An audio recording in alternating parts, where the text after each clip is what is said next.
తెలంగాణ జాగృతి అధ్యక్షురాలు కల్వకుంట్ల కవిత సంచలన వ్యాఖ్యలు చేశారు.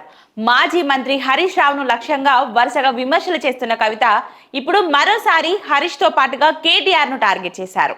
మున్సిపల్ ఎన్నికల్లో తన పార్టీ నుంచి అభ్యర్థులను బరిలోకి దింపుతున్న కవిత రాజకీయంగా విమర్శలు చేస్తున్నారు.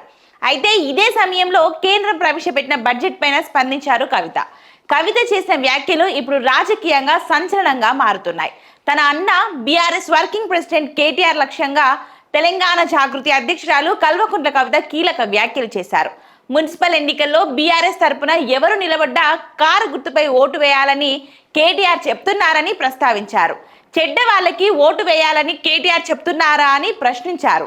అయితే కేటీఆర్ మాటలు రాచరికపు పోకడకు నిదర్శనమని విమర్శించారు. మున్సిపల్ ఎన్నికల్లో కులం కాదని గుణం చూసి ఓటేయాలని కవిత పిలుపునిచ్చారు. పైసలు కాదని పని చేసే వారికి ఓటు వేయాలని సూచించారు. మంచి అభ్యర్థులు ఏ పార్టీ నుంచి పోటీ చేసినా ఓటు వేయాలని కోరారు. ఇక తెలంగాణ జాగృతి తరపున మంచి అభ్యర్థులు ఫార్వర్డ్ బ్లాక్ గుర్తుపై పోటీ చేస్తున్నారని కవిత పేర్కొన్నారు. మరోసారి హరీష్ ను టార్గెట్ చేశారు కవిత. రేవంత్ రెడ్డితో హరీష్ రావు కుమ్మక్కయి నాటకాలు ఆడుతున్నారని విమర్శించారు. అదే విధంగా ఫోన్ ట్యాపింగ్ అంశంలో ఫెయిర్ గా విచారణ జరగాలని డిమాండ్ చేశారు.